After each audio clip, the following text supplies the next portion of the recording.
Баршаларыңызға қайырлы күн достар. Бүгін сіздермен мерекелік дастарханға арналған ең оңай әрі дәмді болып шығатын пачуба салатының рецептімен бөлісемін. Міндетті түрде рецепт сақтап жасап көрсеңіздер болады. Және менің каналыма тіркеліп, колокольчик белгісін басып кетуді ұмытпаңыздар.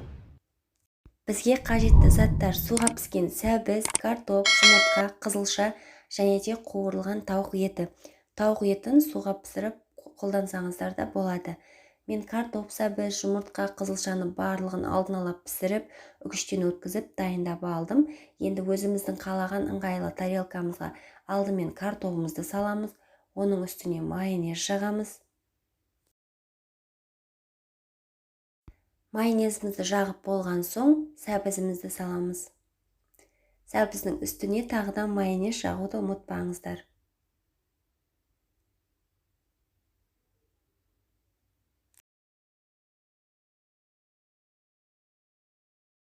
Енді піскен тауық етін саламыз. Тауық етін мен майдалап, турап алдын ала дайындап қойдым.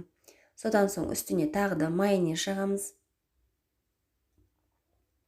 Тауық етінің үстіне картопымызды саламыз.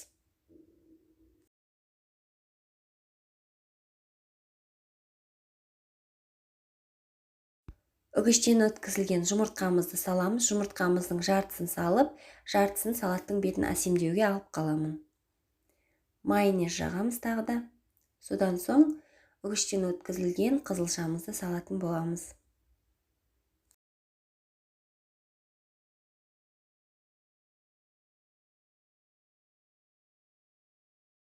Біздің салатымыз дайын болып қалды. Мен салаттың бетін үгіштен өткізілген жұмыртқамен осылай әсемдеп шығатын боламын.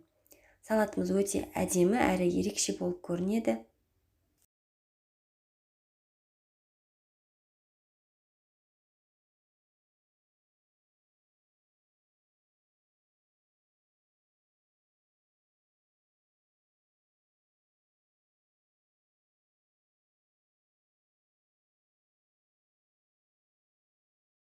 Біздің салатымыз дайын болды. Өте ерекше, әдемі әрі дәмді салат болып шықты. Міндетті түрде осы рецептпен жасап көріңіздер. Сіздерге ұнайды деген ойдамын. Видеоны соңына дейін қараған болсаңыздар, лайк басып, астына комментарий қалдыруды ұмытпаңыздар. Барлықтарыңызға рахмет.